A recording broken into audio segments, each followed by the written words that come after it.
皆さん、おはよう。Magandang umaga po. Ito po ang unang balita na mag-usap tayo by Vicky Osawa. Bill sa panganganak, pinag-aaralan gawing free of charge. Ayon sa news na ito, pinag-aaralan sa ngayon ng Japan government na gawing free of charge ang bill na binabayaran ng mga parents kapag manganganak upang wala nang alalahaning bayarin sila. Sa ngayon, ang child delivery ay hindi cover ng Kenko Hoken o health insurance, kung kaya't meron natatanggap ang 50 lapad sa ngayon ang parents bilang pang-cover sa bayarin sa hospital. Subalit maraming instances na ang bill sa ospital pag nanganak ay sumusobra ng 50 lapad, lalo na kapag hindi normal delivery ang baby.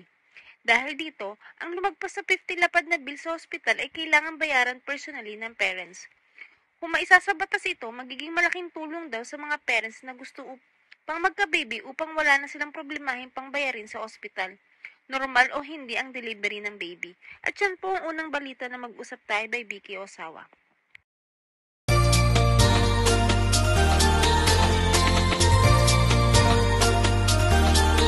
Mga problema at suliranin sa buhay ay hindi nawawala.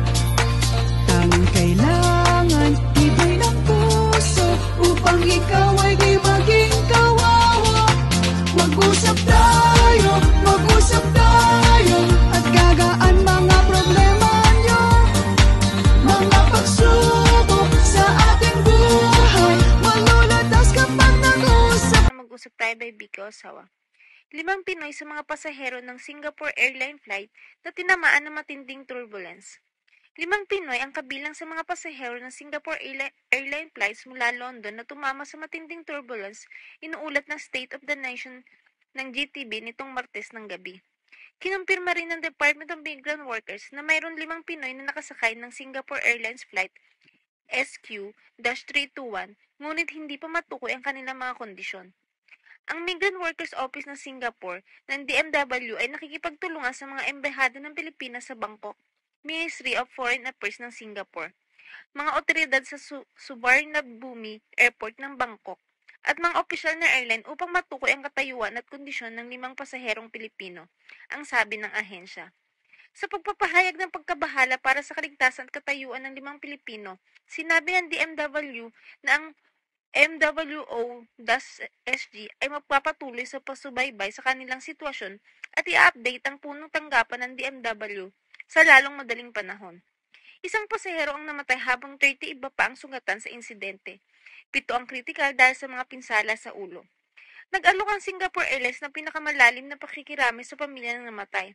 Lubos kaming humihingi ng paumanhin para sa traumatikong karanasan ng dinanas ng aming mga pasahero at tripulante sa flight na ito, sabi ng airline.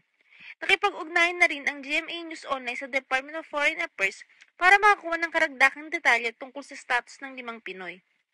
Ang London to Singapore flight na may lula ng mahigit 200 pasahero at 18 tripulante ay tumama sa matinding turbulence sa Indian Ocean at bumaba ng 6,000 talampakan, mga 1,800 metro, sa loob ng halos 3 minuto bago gumawa ng emergency landing sa Bangkok, Thailand.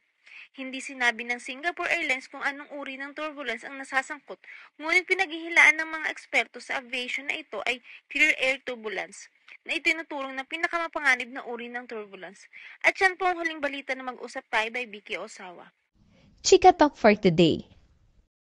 Tinanggihan ni na Eko at Enrique masyonda na raw hindi bagay kay Joshua. Pagsasamahin sina Ann Curtis, Carlo Aquino at Joshua Garcia ng ABS-CBN sa Pinoy adaptation ng It's Okay Not to Be Okay ng isang Korean drama series. Pero ngayon pa lang may mga nasasabi ng hindi umano bagay ang naturang love triangle. Masyado na raw matanda si Ann para gumanap sa lead role para at sa adaptation at mas bagay daw ang role sa kanyang younger sister na si Jasmine na mas mahusay pang umarte. Kung si Ann daw ang female lead, dapat daw sina Jericho at Piolo yung male lead pero may mga nag-remind naman na sina Jericho Rosales at Enrique Hill ay parehong tumanggi sa offer. May point ba ang mga comments? At yan ang ating Chika Talk for today.